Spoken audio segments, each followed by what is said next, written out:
Hello दोस्तों, जियो गुरुजी classes में आपका स्वागत है। मैं रोहित शर्मा, सब्जेक्ट अपना ज्योग्राफी। देखिए, आज का टॉपिक है हमारे पास में परिवहन तथा संचार। जो लेसन है इससे संबंधित एक टॉपिक है संचार का, क्योंकि पिछले वीडियो में हमने परिवहन का टॉपिक पढ़ चुके हैं। जैसा कि आपको पता है, लेसन नंबर जो 10 है उसका नाम क्या है? परिवहन तथा संचार। ठीक है, अब जिसमें परिवहन का टॉपिक तो हो चुका है, अब जो टॉपिक चलेगा वो चलेगा संचार का। ठीक है, ये आपका लेसन नंबर 10 है और इसमें लेसन का नाम क्या मैंने लिखा था? परिवहन तथा संचार। अब जिसमें हमने परिवहन के टॉपिक को हमने पढ़ लिया, आज हम पढ़ेंगे संचार। संचार किसे कहते हैं, इसकी क्या परिभाषाएं हैं और संचार के कौन कौन से साधन हैं, उन्हीं पे आज हम चर्चा करेंगे। जैसे कि आपको पता है संचार क्या होता है। संचार होता है अपने शब्दों को, अपने संदेशों को, अपने विचारों को एक स्थान से दूसरे स्थान पर किसी संचार साधन के माध्यम से पहुंचाना, यही संचार कहलाता है। ठीक है, ये परिभाषा है, इसको लिख लेते हैं। ठीक है, संचार शब्दों, संदेशों, विचारों। ठीक है, शब्द, संदेश और विचारों को एक स्थान से दूसरे स्थान तक पहुंचाना क्या कहलाता है? संचार कहलाता है। ये तो संचार की परिभाषा हो गई। ठीक है, अब देखिए, संचार जो आज हम देखते हैं वैसा संचार पहले नहीं था। आपको पता होना चाहिए आज हम संचार के रूप में कौन सी चीजें उपयोग में लेते हैं, जैसे कि टेलीफोन है, रेडियो है, टेलीविजन है, जो भी सेवाएं आपके सामने अब जो प्रेजेंट में है। लेकिन पहले के ज़माने में क्या होता था? ढोल, आप देखते होंगे ढोल बजाना, पेड़ के जो खोखले होते हैं उनके तनों को बजाना, आग जलाना, धुआं जलाकर संकेत देना, या फिर हमारे जो तीव्र धावक जो घोड़े होते हैं या फिर कोई जानवर है, ऊंट, घोड़े, कुत्ते, पक्षी या अन्य कई पशु जो कि पहले संदेश पहुंचाने का कार्य करते थे, ये एक संचार के माध्यम थे। ठीक है, ये जमाना पुराना था, प्राचीन समय की बात बता रहा हूं आपको। आज तो हम टेलीफोन का उपयोग करते हैं, पहले ऐसे नहीं था। पहले तो मैंने अभी बताया जो सारे उपयोग में आते थे। ठीक है, इसको मेंशन करते हैं अपन, क्या लिखेंगे? प्राचीन काल में ढोल पेड़ों के तने को बजाकर, आग जलाकर, धुएं से संकेत देकर संचार का साधन बनाते थे। ठीक है, मतलब प्राचीन काल में ढोल बजाना, पेड़ों के जो तने हैं उनको बजाकर, आग जलाकर, धुएं के संकेत देकर, ये संचार के साधन हुआ करते थे। ठीक है, पुराने समय में कुत्ते, कबूतर, पक्षी कोई सा भी हो सकता है, घोड़े व अन्य जानवरों का उपयोग संचार में करते थे। ये तो पुरानी स्थिति हो गई कि पहले किस प्रकार से संचार का काम करते थे। बाकी संचार मैंने आपको बता ही दिया है। संचार जो है संदेश, विचार और शब्दों को एक स्थान से दूसरे स्थान पे पहुंचाना, बस ये जो था, ये प्रक्रिया आपकी पुरानी थी, पहले के जमाने में इससे हुआ करता था। आज हम संचार का क्या माध्यम देखते हैं?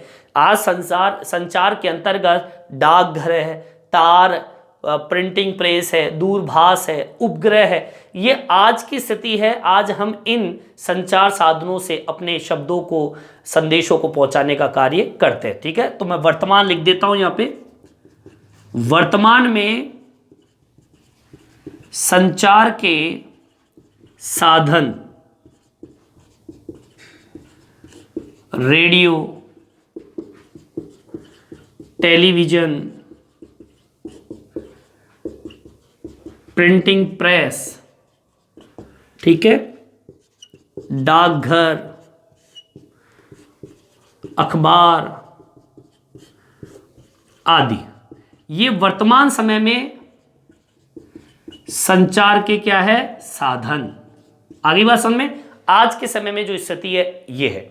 अब देखिए इसी से जुड़ा हुआ एक बिंदु है संचार के साधन, ठीक है, जो कि लास्ट में शब्द आया संचार के साधन। देखिए संचार के जो साधन होते हैं वो दो तरह के होते हैं। कितने तरह के होते हैं, दो। पॉइंट डाल लेंगे अपन, संचार के साधन, दो तरह के संचार के साधन होते हैं, दो तरह के साधन। अब दो प्रकार कौन से, पहला एक होता है व्यक्तित्व संचार साधन और दूसरा होता है सार्वजनिक संचार साधन, ठीक है। पहला संचार साधन, दूसरा है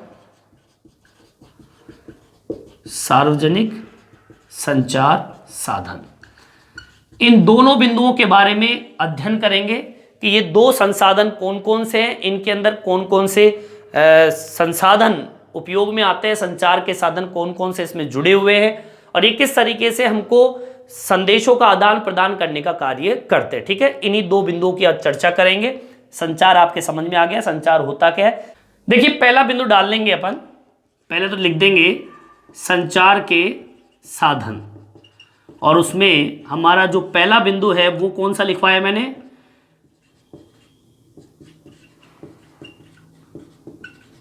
व्यक्तित्व संचार साधन। आगे बात समझ में। अब देखिए आपका व्यक्तित्व संचार साधन जो होता है इसमें कौन कौन सी चीजें आती है, अब सब जानते ही हैं, जैसे कि दूरभाष। अब दूरभाष में कौन कौन सी चीजें आती है, जैसे कि टेलीफोन, ठीक है, टेलीफोन। अब जैसे कि दूसरा मैं बताऊं आपको, तार। तार क्या होता है, टेलीग्राम, ठीक है, तार लिख देंगे अपन, टेलीग्राम, ठीक है। और इसके अलावा बताओ आपको, फैक्स का नाम सुना होगा आप लोगों ने। फैक्स क्या होता है, फैक्स एक तरीके से मान लीजिए आपको फोटोकॉपी है, कहीं पे पहुंचानी है, तो उसमें क्या होता है, नंबर टाइप कीजिए, अपना जो ओरिजिनल जो चीज़ पहुंचानी है वो उस मशीन में जाएगा तो दूसरे स्थान पर वो पहुंच जाता है, उसे फैक्स कहते हैं। कभी देखना आप लोग, ईमेल सेवा जो है वो भी इसी के अंतर्गत आती है। और इसके अलावा इंटरनेट जो होता है, इंटरनेट, ये भी आपके व्यक्तित्व संचार साधन के अंतर्गत आता है। दूसरे नंबर पे कौन सा है, सार्वजनिक, सार्वजनिक संचार साधन। अब देखिए सार्वजनिक संचार साधन में कौन कौन से बिंदु आते हैं, इसमें आते हैं रेडियो, ठीक है, रेडियो है, आपका टेलीविजन है, ठीक है, टेलीविजन रेडियो इसी सार्वजनिक संचार साधन के अंतर्गत आता है। जैसे कि सिनेमा हुआ, जैसे कि आपका उपग्रह हुआ, ये भी आपके किसके अंतर्गत आता है, सार्वजनिक संचार साधन के अंतर्गत आता है। उपग्रह को हम बोलते हैं क्या, सैटेलाइट, सैटेलाइट बोलते हैं, ठीक है। इसके अलावा कौन कौन सी, जैसे कि कई बार देखा होगा आपने, सम्मेलन होते हैं, ठीक है ना, कई बार गोष्ठियां होती है ना, कई बार भाषण होते हैं, कई बहुत सारे लोग इकट्ठे हो जाते हैं, वो सब भी इसी के अंतर्गत आते हैं, ठीक है। जैसे कि हम बोल दे समाचार पत्र, ये भी इसी के अंतर्गत आते हैं, ठीक है। इसके अलावा आपके पत्रिकाएं जो होती है ये भी इसी के अंतर्गत आते हैं, ठीक है। और मैं बताऊं आपको, जैसे कि पुस्तकें पढ़ने की होती है, कई जनसभाएं, ठीक है, पुस्तकें और इसके अलावा जनसभाएं, ये सब इसके अंतर्गत ही आती है, जो कि सार्वजनिक मतलब सबके लिए, ठीक है। और व्यक्तित्व मतलब किसी पर्सनल व्यक्ति के लिए, मतलब जैसे मुझे ही यूज लेना है, टेलीफोन तो केवल मेरा ही तो होगा, टेलीग्राफ के अंतर्गत मेरा ही, या फिर फैक्स करना है या ईमेल करना है या इंटरनेट एक व्यक्ति के लिए चलाने के लिए होता सबके लिए है, लेकिन व्यक्तिगत होता है। लेकिन ये जो सार्वजनिक है, सार्वजनिक कैसे, रेडियो जो चीज एक बोल रहा है व्यक्ति सब सुन रहे हैं, टेलीविजन पे एक जो चीज प्रसारण हो रहा है सब देख रहे हैं, सिनेमा हो, उपग्रह हो, समाचार पत्र में जो छपा है वो सब देखेंगे।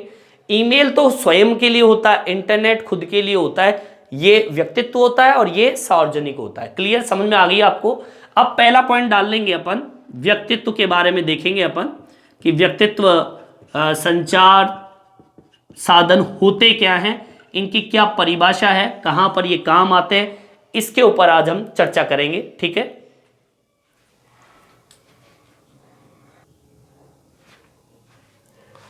देखिए इस संचार तंत्र के अंदर सबसे ज्यादा प्रभावशाली जो तंत्र है वो है इंटरनेट।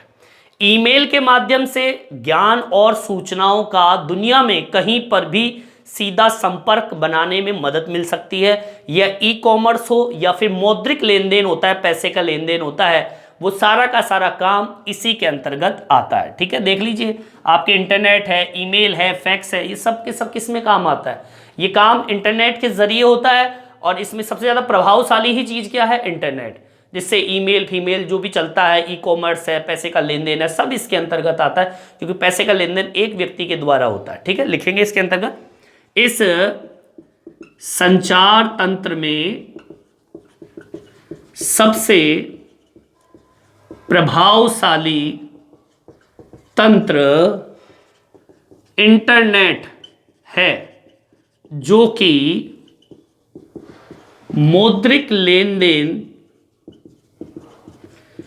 ई कॉमर्स जैसी व्यवस्थाओं को आगे बढ़ाता है। ठीक है, ये काम इसमें इसके अंतर्गत आता है। अब इसी के अंदर जुड़ा हुआ, इंटरनेट से जुड़ा हुआ एक शब्द और होता है ईमेल। ईमेल क्या है, ईमेल के माध्यम से हम ज्ञान और सूचनाओं को दुनिया में कहीं पर भी पहुंचा सकते हैं। ठीक है, ईमेल के माध्यम से ज्ञान व सूचनाओं को कहीं भी दुनिया में पहुंचाते हैं। आगे बात समझ में, इस तरीके से यह बात हुई किसकी, व्यक्तिगत संचार साधन की। लेकिन अब इसके बाद में जो आता है, जो सबसे ज्यादा इंपॉर्टेंट है, वो है सार्वजनिक। ठीक है, दूसरा पॉइंट डालेंगे अपन, सार्वजनिक संचार माध्य साधन। अब देखिए सार्वजनिक संचार साधन के अंदर, जैसे कि सबसे पहले अपन रेडियो को ले लेते हैं, रेडियो लेंगे, इसमें टेलीविजन को लेंगे जो इंपॉर्टेंट है, और एक उपग्रह। ठीक है, पहला, दूसरा और तीसरा जो सबसे ज्यादा इंपॉर्टेंट है, रेडियो है, टेलीविजन है और उपग्रह, इनकी आज हम बात करते हैं। सबसे पहले डालते हैं रेडियो। अब देखिए रेडियो सब जानते हैं, रेडियो होता क्या है, एक छोटा सा बॉक्स होता है, डब्बा टाइप का, और पहले के ज़माने में तो टेलीविज़न चलते नहीं थे, सारा का सारा जनसंचार तंत्र जो था वो इसी के माध्यम से सूचना एकत्रित करने का काम करते थे। इसे जन संचार तंत्र भी बोलते हैं। आगे बात समझ। अब देखिए रेडियो जो है, इसकी हम बात करें तो भारत में रेडियो का प्रसारण सन 1923 के अंदर सबसे पहले हुआ था। कब हुआ था, 1923 के अंदर, लिख देंगे अपन, भारत में रेडियो का प्रसारण 1923 में, ठीक है, 1923 में आरंभ हुआ था रेडियो क्लब ऑफ बॉम्बे द्वारा। ठीक है, किसके द्वारा, रेडियो क्लब ऑफ बॉम्बे द्वारा क्या किया गया था, प्रारंभ किया गया था। यह शुरुआत थी 1923 की। अब देखिए धीरे धीरे बढ़ता गया, इस तंत्र ने बहुत ही लोकप्रियता प्राप्त की, सामाजिक और जितनी भी सांस्कृतिक गतिविधियां होती उस जीवन के अंदर बहुत परिवर्तन किया इस रेडियो ने, लिखेंगे। ठीक है, इस तंत्र ने सामाजिक व आर्थिक जीवन में परिवर्तन ला दिया। ठीक है, और मैं बताऊं आपको, फिर बाद में जब समय बीतता गया, सन 1930 का आता है, तो सरकार ने क्या किया, सरकार ने 1930 के अंदर इंडियन ब्रॉडकास्टिंग सिस्टम के अंतर्गत इस संचार प्रणाली को अपने अंडर में कर लिया। फिर इस संचार तंत्र को 1936 के अंदर ऑल इंडिया रेडियो में बदला, नाम बदल दिया, ऑल इंडिया रेडियो बोल दिया। फिर उसके बाद में 1957 का समय आया तो इसको आकाशवाणी के अंदर इसको बदल दिया। ऑल इंडिया जो रेडियो है ये क्या काम आता है? ऑल इंडिया रेडियो काम आता है सूचना, शिक्षा, मनोरंजन से जुड़े जितने भी कार्यक्रम होते हैं वो ये रेडियो देने का काम करता है। ठीक है, इसको भी हम मेंशन करेंगे। क्या मेंशन करना है? सरकार ने 1930 में इंडियन ब्रॉडकास्टिंग सिस्टम के अंतर्गत पहले तो इस रेडियो तंत्र को अपने अंडर में लिया। ठीक है, लिखेंगे सरकार ने 1930 में, ठीक है, जब 1930 आया तो इन्होंने Indian broadcasting system, Indian broadcasting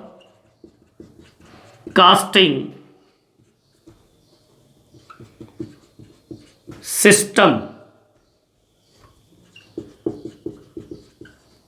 के अंतर्गत इसे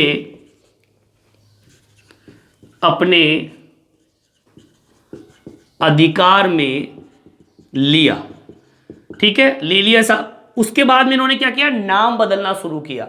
पहले तो 1936 में क्या नाम रखा? All India radio. ठीक है, फिर इस संचार तंत्र को 1936 में क्या नाम दिया? All India radio, all India radio. फिर 1900 का समय आया, अगला 57 का। ठीक है, 1957 में आकाशवाणी नाम दिया। इस तरीके से नाम परिवर्तन हुआ। और आपको मैं बता दूं, ऑल इंडिया रेडियो का क्या काम बताया मैंने? ऑल इंडिया रेडियो का कार्य शिक्षा, ठीक है, शिक्षा चारों तरफ फैलाना है। सूचना का काम इसका था, चारों तरफ सूचना, क्रिकेट से संबंधित जानकारी, सब ये काम करता था। और मनोरंजन का काम ये करता था, मनोरंजन करता था। ठीक है, ये तो बात हुई भैया किसकी? रेडियो की। अब बात आती है किसकी? टेलीविजन की। अब देखिए, टेलीविजन की मैं बात करूं तो टेलीविजन सब जानते ही हैं, श्रव्य दृश्य दोनों साधन है, जबकि रेडियो क्या है? केवल सुनने वाला साधन है, श्रव्य साधन है। ठीक है, लिखेंगे अपन टेलीविजन दृश्य व श्रव्य साधन है। दृश्य का मतलब देखना, श्रव्य का मतलब सुनना। ठीक है, तो टेलीविजन दृश्य व श्रव्य साधन है। टेलीविजन सेवा पहली बार राजधानी तक ही सीमित था। 1959 के अंदर इसको प्रारंभ किया गया था। ठीक है, लिखेंगे 1959 में इसे प्रारंभ किया। यह राजधानी तक सीमित था। आगे बात सन में राजधानी तक सीमित था। 1972 के बाद में फिर इसके बहुत सारे केंद्र चालू कर दिए। ठीक है, 1972 के बाद कई केंद्र चालू किए। ठीक है, समय बदलता गया, केंद्र बढ़ते गए। 1976 का समय आया तो टीवी को ऑल इंडिया रेडियो से क्या कर दिया? अलग कर दिया। ठीक है, 1976 में ऑल इंडिया रेडियो, ठीक है, 1976 में ऑल इंडिया रेडियो टीवी को, ठीक है, अलग अलग कर दिया। ठीक है ना, ऑल इंडिया रेडियो को टीवी से अलग कर दिया। फिर इसके अंदर धीरे धीरे बदलाव हुआ। बदलाव क्या था? जैसे कि आपने देखा होगा DD1, ठीक है, पहले DD1 चलता था। ये DD1 जो था ये एक तरीके से इनसेट 1A टेलीविजन DD1 के चालू होने के बाद एक नेटवर्क बना, और उस नेटवर्क से क्या होता था? राष्ट्रीय कार्यक्रम CNP की शुरुआत हुई। और ये शुरुआत ऐसी थी कि ग्रामीण तक लोगों को ये सूचना पहुंचाने का काम करता था। ठीक है, इसको किस तरीके से मेंशन करना है वो देख लीजिए। इनसेट, ठीक है, इनसेट 1A जो कि आपके टेलीविजन से संबंधित था DD1। आगे बात समझ में, DD1 चलता था पहले, और ये DD1 चालू होने के बाद एक नेटवर्क बना, ठीक है, कि चालू होने के बाद नेटवर्क बना, ठीक है। और ये नेटवर्क जो था वो साझा राष्ट्रीय कार्यक्रम CNP की शुरुआत करता है, ठीक है, जो साझा राष्ट्रीय, ठीक है, साझा मतलब एक साथ जुड़ा हुआ कार्यक्रम, और जिसे हम कहते हैं, क्या नाम दे दिया शॉर्ट में, NCNP, जो कि ग्रामीण क्षेत्रों में सूचना प्रसारण का काम करता है, ठीक है। इस तरीके से धीरे धीरे विकास होता गया, ठीक है। अब ये टेलीविजन से संबंधित टॉपिक कंप्लीट होता है, ठीक है ना। अब टेलीविजन रेडियो तो हम सब जानते हैं, टेलीविजन रेडियो किस तरीके से शुरुआत करते हैं और आज किस स्तर पर टेलीविजन की स्थिति है। चलिए अगला पॉइंट डाल लीजिए, तीसरा, उपग्रह, ठीक है। उपग्रह प्रणाली क्या है, इसकी हम बात करेंगे। उपग्रह आप सब जानते ही हैं, उपग्रह जो अंतरिक्ष में होता है, और ये एक सैटेलाइट जिसे सेवा कहते हैं, उपग्रह ही हमारे टेलीविजन रेडियो इनको संचालित करते हैं। इसके बारे में अध्ययन करेंगे। टॉपिक डाल लीजिए, तीसरा, उपग्रह।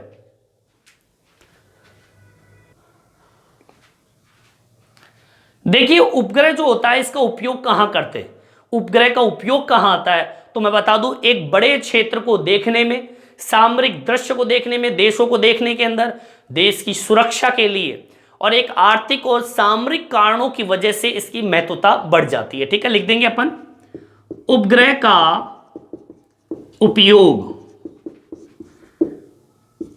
विशाल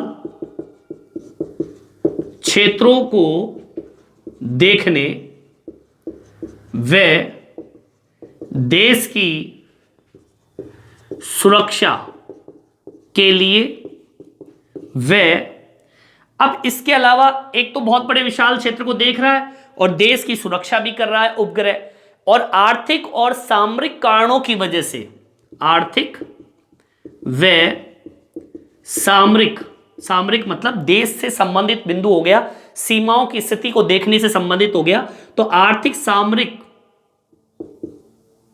के कारण अधिक महत्वपूर्ण है। क्या क्या महत्वपूर्ण है, उपग्रह। आगे बात समझ में। अब देखिए मैं उपग्रह की बात करूं तो उपग्रह क्या काम करता है, चित्रों के द्वारा मौसम का पूर्व अनुमान लगाता है। जैसे कि मान लीजिए तूफान आने वाला है, कैसे पता चलता है, मौसम का जानकारी कैसे मिलता है, प्राकृतिक आपदाओं की निगरानी कैसे होती है, सीमा क्षेत्रों की निगरानी इसी उपग्रह के माध्यम से होती है। लिखेंगे, मौसम का पूर्व अनुमान लगाना, ठीक है। इसके अलावा प्राकृतिक आपदाओं की जानकारी देना, सीमा क्षेत्रों की सुरक्षा करना, ये सारे काम आपके उपग्रह के हैं। देखिए भारत में उपग्रह प्रणाली को दो भागों में बांटा गया। कितने भागों में बांटा है, दो। लिखेंगे, भारत में उपग्रह प्रणाली को दो भागों में बांटा, ठीक है। अब वो दो भाग कौन से हैं, पहला भाग जो है वो है इंडियन नेशनल सैटेलाइट सिस्टम, ठीक है। लिखेंगे, इंडियन नेशनल सैटेलाइट सिस्टम, ठीक है, जिसे हम किस नाम से जानते हैं, इनसैट के नाम से जानते हैं, INSAT, इनसैट के नाम से इसको जानते हैं। दूसरा जो है, दूसरे पॉइंट को लिखेंगे अपन, दूसरा बिंदु कौन सा है, यहां तक उतार लीजिए आप लोग, ठीक है, और देखेंगे दूसरा बिंदु कौन सा है और ये किस काम में आता है, इसकी भी बात कर लेते हैं। पहला तो आपका कौन सा हो गया, Indian national satellite system, short बोले INSAT। दूसरा नंबर जो आता है वो आता है कौन सा, Indian remote sensing satellite system, ठीक है, Indian remote sensing satellite system. इसको शॉर्ट में देखा जाए तो IRS के नाम से इसको जानते हैं। सबसे पहले देख लेते हैं इनसेट के बारे में। देखिए इनसेट जो उपग्रह प्रणाली है ये एक 1983 के अंदर शुरू की गई एक बहुउद्देशीय उपग्रह प्रणाली है जो कि दूरभाष या कह सकते हैं दूरसंचार मौसम विज्ञान का अवलोकन करने के लिए इसको लाया था, ठीक है। इसकी स्थापना कब की गई थी, 1983 के अंदर, 1983 में स्थापना की गई, पहला। दूसरा क्या काम था इसका काम था, यह एक बहुउद्देशीय उपग्रह प्रणाली है जो कि दूर संचार मौसम विज्ञान का अवलोकन करने के लिए इसको लाया गया, ठीक है। यह बहुउद्देशीय योजना प्रणाली जो कि दूरभाष, ठीक है, जो आपका दूरभाष है, दूरसंचार मान लीजिए, दूरसंचार मौसम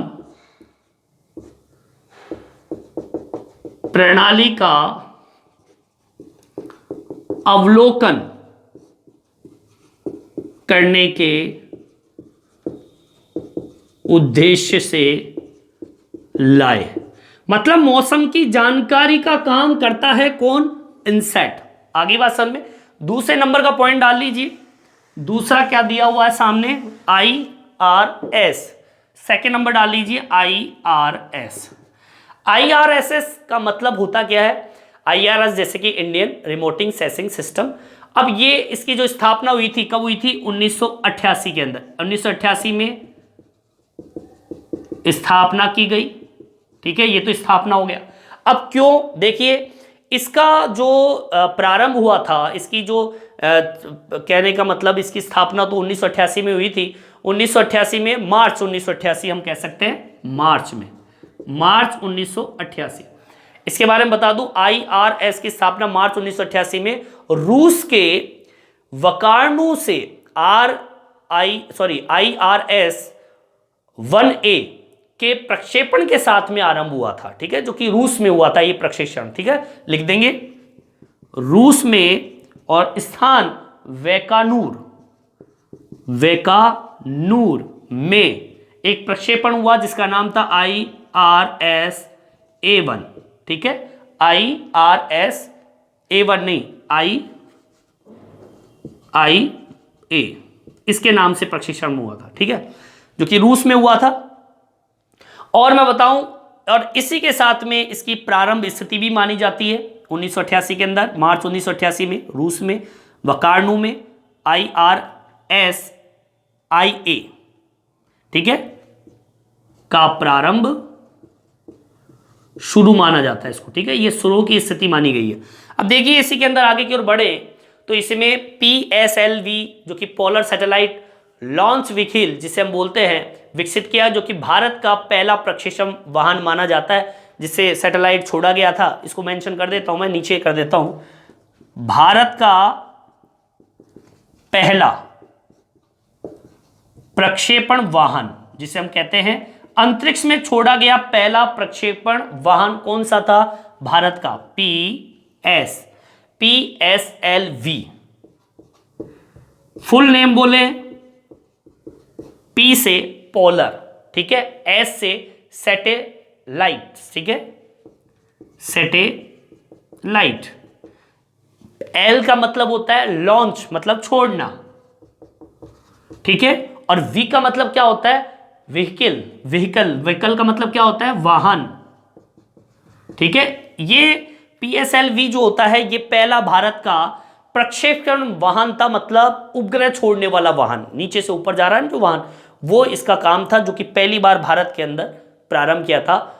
अब देखिए हैदराबाद में जाएं तो हैदराबाद में स्थित नेशनल रिमोटिंग सेंसिंग सेंटर है, इसे हम बोलते हैं NRCS, आंकड़ों के अधिकृत एक प्रक्रम की सुविधा प्रदान करता है। और इसका उपयोग कहाँ होता है? इसका उपयोग होता है प्राकृतिक संसाधनों के प्रबंधन के लिए। ये वीडियो आपको कैसा लगा कमेंट्स करके जरूर बताएं। मेरे चैनल को सब्सक्राइब जरूर करें जिससे नई नई वीडियो आप तक पहुंचा सकूं।